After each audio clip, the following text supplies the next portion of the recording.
Hey, it's Rob Hefner here for the town of Pinetop-Lakeside. This is Talk of the Town, and hanging out here in Town Hall, doing our thing. And we're starting a series. We're going to be talking with the council members of Pinetop-Lakeside and talking through them, some of their past, and focusing on each of them individually here over the next several months. We're going to start today with Councilmember Lynn Krigbaum. How are you? I am fine. Thanks, Rob. Good to see you. Good to see you. So I actually sort of met you way back when you were campaigning to get on to town council. Actually, it was even before that, yes, when we made that video, and I was a guinea pig for why I like Pinetop. Exactly. And I thought that was a great idea. Yeah. I really love Pinetop, so I think, a good one to start with. So let's start, first of all, before Pinetop-Lakeside. Okay. Where did you grow up at? I was born in Ohio, and I grew up in Marion, Ohio. Actually, I just went to Marion, Ohio for my 65th high school reunion. A bunch of old people there, including me. So it was great fun. There were 35 of us left out of, we've only lost 188 out of, I think, around 400 in my class. Wow. And so to have 35 people actually there for, a reunion was wonderful. But we've had reunions all along. And I remember the 50th was quite big.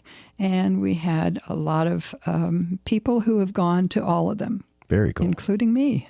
I think I've gone, almost all of them. So you and I both started in Ohio. Obviously, you started earlier than I did. So how long were you there in Ohio?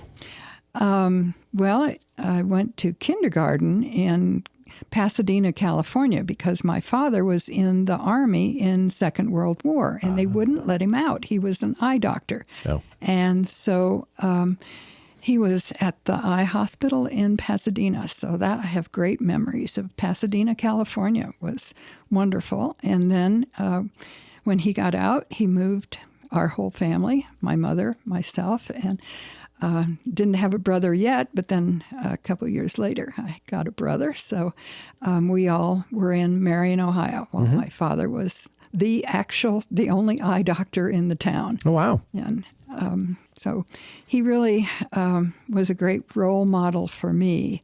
And I know he wanted me to go to medical school, and I didn't want to do that.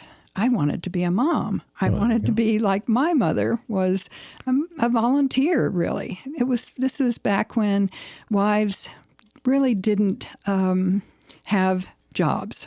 It wasn't so important. And I had no role model for a woman being a doctor. Mm-hmm. And so that was, I think, probably the reason that I just couldn't see myself going to medical school. So after high school, I was salutatorian in the class, and the valedictorian actually did go to medical school, and she became a doctor, and I wish I had followed her a little better. But anyway, she was amazing, and I went to college in the East and got a very different view than Midwestern ideas. I went to Vassar College, and it was not the snooty place that I thought it was going to be. And so it really actually was a good experience because it was a girls' school and you didn't have to compete with boys, and I really liked that. So then after college, I went to the University of California at Berkeley, which was totally the opposite of my college experience. And I was actually there for the free speech movement, and that was an amazing experience, I think is the only thing to say. But I got a letter from a friend of my family in November of 1965. And she said, my neighbor, David Krigbaum, is going to be home for Christmas. I know because I live next door to him. And then I know from your mother that you're going to be home for Christmas. Marion, Ohio has one social event in the year. It's called the Charity Ball. There you go. And so would I like to go to the Charity Ball with her neighbor, David Krigbaum? I said to my roommates, that's the man I'm going to marry.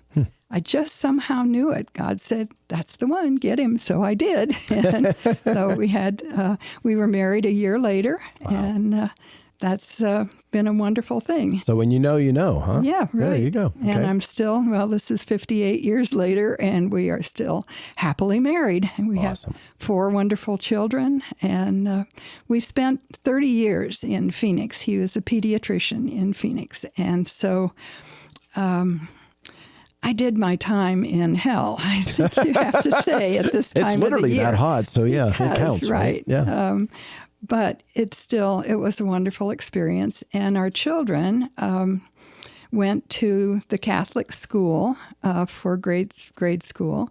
And I was a homeroom mother and helper in the classroom, helper in the library, all that kind of stuff. So as the children were growing up, I did some other volunteer work, but like with Red Cross and Cancer Society.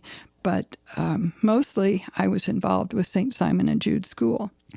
And because I had a master's, I was actually working in California on a PhD, but then David came along and I said, I'd rather have an MRS.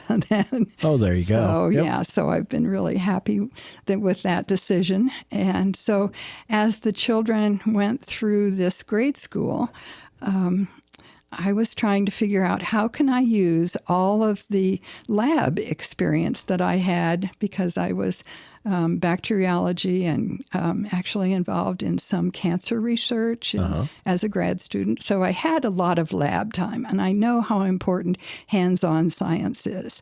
So I went to ASU and took how to teach science to children, and that was exactly what I knew I wanted to do. So I made a science program for this K through 8, 550 student school.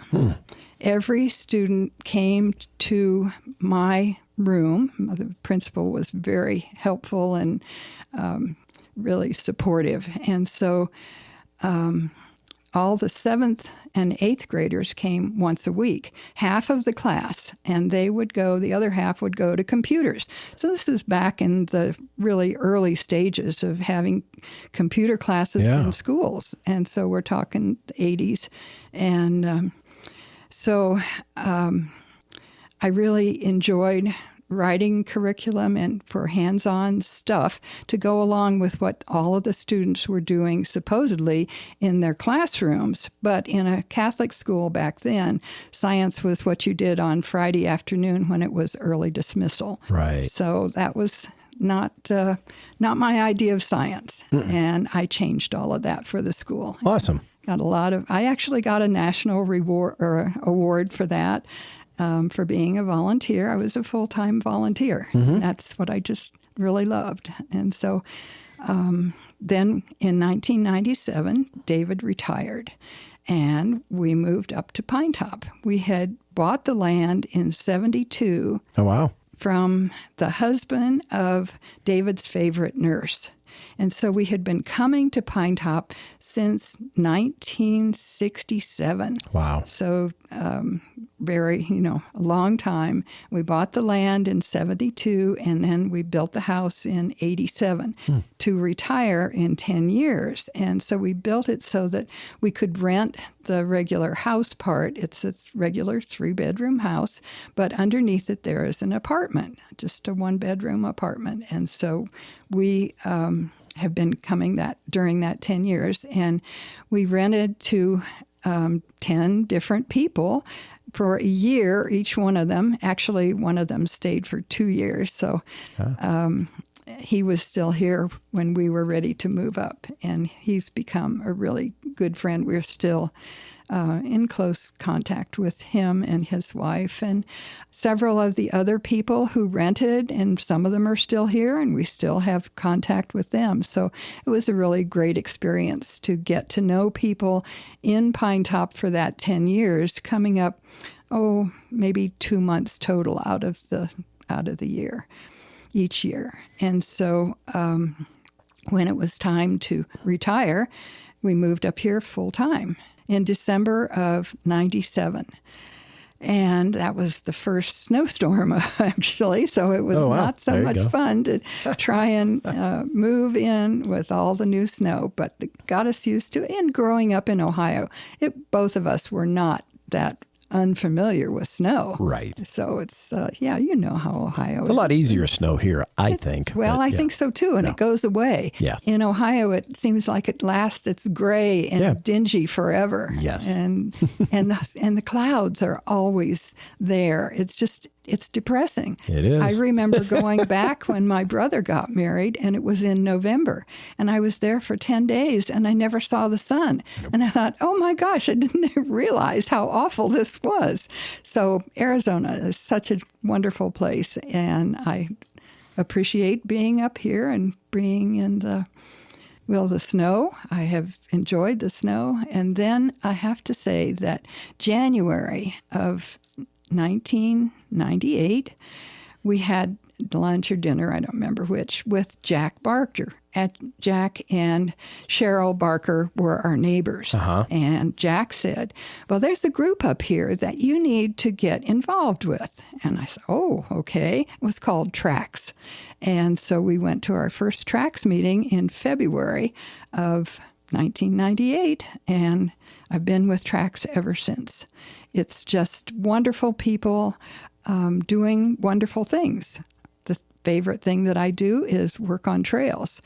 I'm sorry I missed coming in yesterday. You can probably edit this out. Yeah, I was okay. so exhausted from trail work yesterday. We had, I call it a hike with tools, especially yesterday, because we had to hike in 1.5 miles before we could even go to work. There was not a road that was close to where the work needed to be done.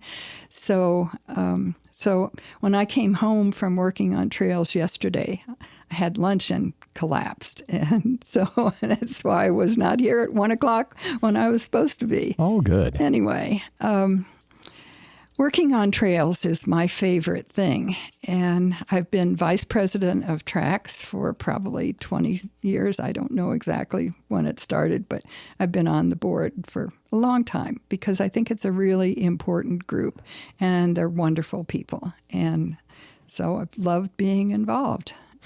So I remember you at and I think it was an Ad and Pro meeting back when there was Ad and Pro. Okay. And you're on that board and you're on Tracks. And I think you were on a couple other things. And you decided, Save Our Park, you decided you were going to run. Oh, okay. For town council. And I remember you saying that David's told me I have to give something up if I get on town council. That's exactly right. And so it was Nature Center. I had been on the Nature Center board too. And I really think the Nature Center is just a marvelous group. I mean, I've been involved with that since 2003, the very beginning. And it's gone from just being in a tent and then a bigger tent and then an actual building. And now they own lots of, about 3 times as much land. And it's just really grown. And now with the Raptor program and all of the exciting things that happen there, the Nature Center, now when I am about to go off council, depending on how David is doing, I may go back on Nature Center. There you go. We'll see. So you ran for town council, and of course, you got on. Well, surprisingly, I was involved with Save Our Park. Right. I think was really the reason that I wanted to run for town council, because I've always been very much in favor of the town having Woodland Lake Park as open space that will be protected forever.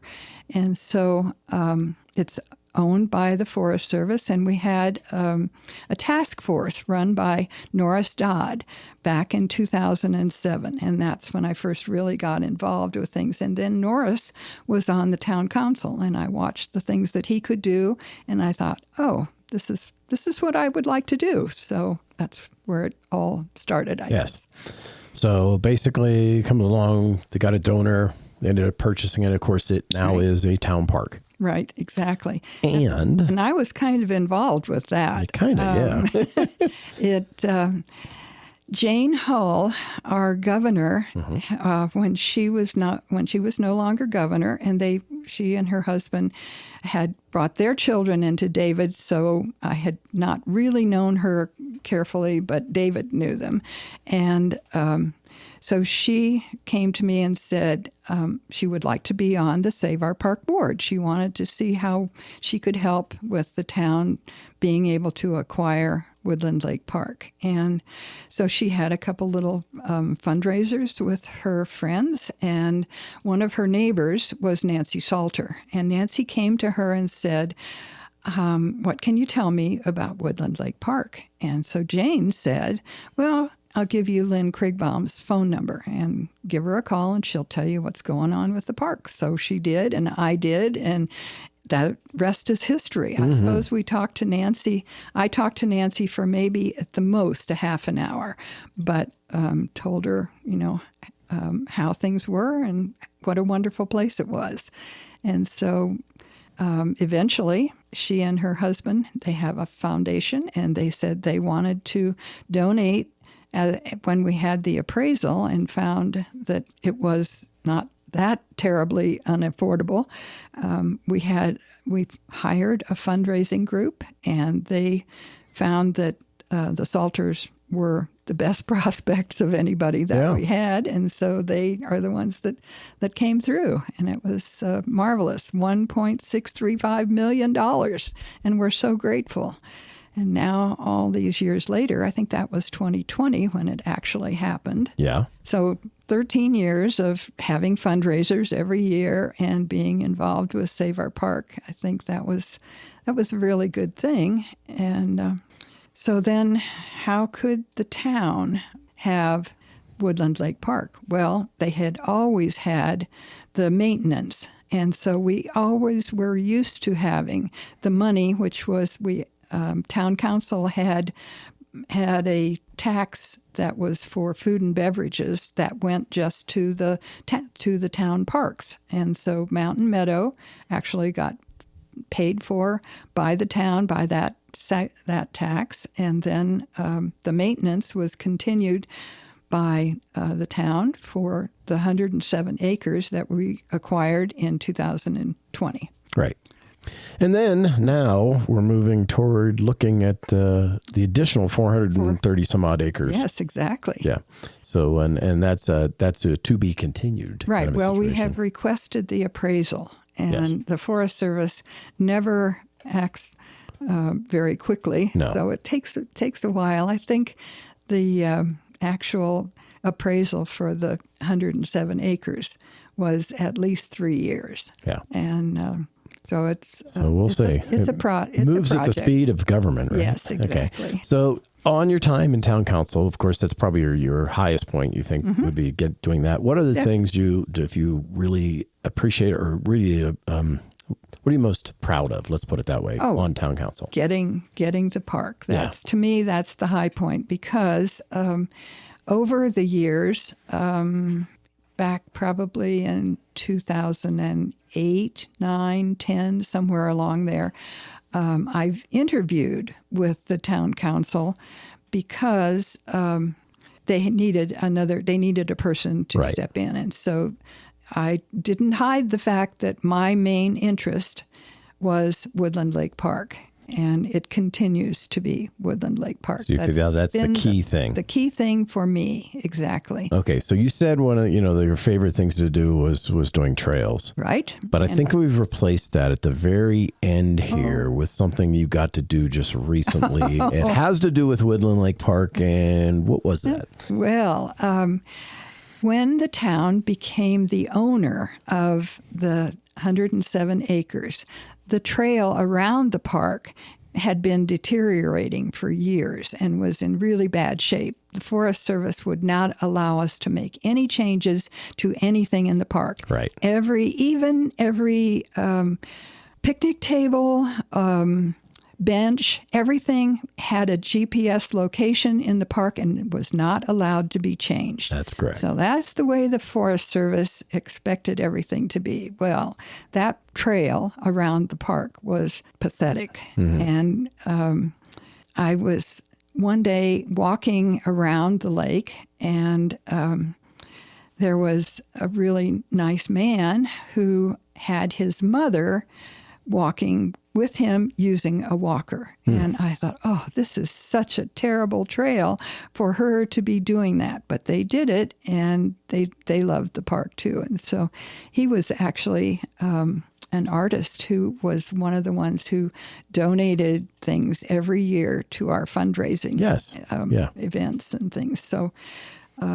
So that trail around the park, the first thing that they did, almost, except getting rid of the dead trees, was to repave, making it totally handicap accessible. Yes. I'm thinking about that lady going around with her walker, and so 10 feet wide so that it is plenty of room for people to walk and talk and really enjoy the park. So paving that part was a wonderful thing that Matt managed to do. And he actually let me ride in the roller when he was finishing up after they'd put the asphalt down, and he's, making it all beautiful. And he said, did I want to ride? And I said, of course. Wow, my grandfather built roads. And I said, yes, I did this as a little kid. I thought that was the most exciting thing. So fast forward, the town, one of the acquisitions we just recently made was a new paver. Yes. Yeah, we got this new paver, so we could do chip sealing and pavers. And it was $360,000, which is a big outlay of cash. Yeah. But they had figured it out. I mean, I think our staff is so incredible. They really are always looking forward to see what's going to happen next. How can we make this the best place? Yes. And so they said this paver would really be a big improvement on the little paver that we'd use to put the trail around Woodland Lake. And so when they had it delivered, and Matt Patterson called me and said, did I want to drive the new paver? I said, oh, wow, do I? So anyway, so we arranged that, and then you came and took all those wonderful pictures. And had so you can watch, you got video of you running it brand new, first time used, to put in an ADA compliant ramp down to the fishing park. There you go, the pier. Yeah, the pier. So it was wonderful. Awesome. Yeah. So you're going to be leaving us from town council. What's next? Well, my husband is taking a lot of my care. He's 91, and getting old is not a fun thing. When he was 89, we were playing golf still and doing everything and hiking, and he was amazing. And we did a lot of trips, and I've just been so blessed with all the things that we have done. And he always went to the elementary school. Well, when he turned 90, it was just like slamming a door. I cannot imagine what a difference it was. And it's been really hard to accommodate his being 91 now. Is just he can't go help in the kindergarten anymore. And that's really sad. And so we spend a lot of time together. We watch too much TV, and so I don't know exactly what I'm going to do. But you think maybe White Mountain Nature Center? Maybe yes, that. Yeah. And I'm still able to go and work on trails. Thank goodness he has been really very patient on the Monday mornings when I go early in the morning, and then I come back praying that he's not going to have fallen or had some untoward event. Do you still get to cross country ski? Because that's also a passion. I do, yes. And I hope that this next winter I'll still be able to do that. Last year, because he had a stroke last September, it was I was just not real comfortable leaving him. And so now we're a lot more used to the way things are, and I think I'll be able to ski more this winter. I was a downhill skier for more than 50 consecutive winters, pregnant and everything else. I always went skiing. I love to ski. Very good. And so in 2020, the last thing that I did when COVID was shutting everything down was I went downhill skiing the last day with one of my sons in Oregon. And then I have not downhilled since then, but Yeah. I have cross-country skied a Awesome. lot. Anything else that you want to mention to anyone out there listening? Well, another thing about tracks is that there are lots of things that are happening always with tracks. I had the cross-country ski list, and in the winter, when I was going to go skiing, I would send that notice to about 100 people, and there would be 10, maybe at the most 15 people show up and ski with me. So we had great times, and now I have another friend who's taken that job over. That's great, but I'm still hoping to go this next winter. And so you can sign up for Tracks online. It's free. Tracks has always been free. We have over 600 members, and Very cool. they're on the website, which is trackswhitemountains.org. You can join and then click on the things that you're interested in, like trail work or like hiking. We had 3 different possibilities for different hikes this past summer. So you check what you want to do. Horseback riding is people who are horse people are the ones who originated the trails. Years ago in the mid 80s, Ginny Handorf and her husband were really the ones who started Tracks, and Bev Garcia and her husband were really interested in Pinetop and trails, and they were horse people, all 4 of them. So, and Alana, who is here working at the front desk here for the town hall, she's a horse person. I suppose I should say an equestrian or something, but anyway. We like horse person. That Yeah, works. the people who originated Tracks were people with horses. Very and cool. They started the trail system, and we still work, and actually we put new trail in this year. It's called the Blue Ridge Shortcut Loop, and it's a lovely trail that has amazing views because of the thinning that has gone on Blue Ridge. Very nice. And so I would highly recommend that. In fact, we're going to have that hike, not this Wednesday, but a week from Wednesday. One of the trail crew fellows will be leading that hike. I plan to go. And so that's on the website. You can also do bicycling. We have a group of riders who do the trails and or the roads out in the forest, and they meet 3 times a week, and they do their rides. And so all of that's available through the newsletter on the Tracks website. Very good. And cross country, you click that one, you would get on the list that I had, and you'd find out about when we're going cross country skiing. Very good. Awesome. So Yep. this is Lynn Krigbaum, mother, volunteer, educator, council member, and all-around lover of Pinetop-Lakeside. Amen. Thank you very much for your time. We appreciate it. Thanks, Rob. Hey, as always, if you have any more questions or would like to know for more information, the links are down below. We're going to leave the Tracks link down below as well. This is Talk of the Town. I'm Rob for the town of Pinetop-Lakeside.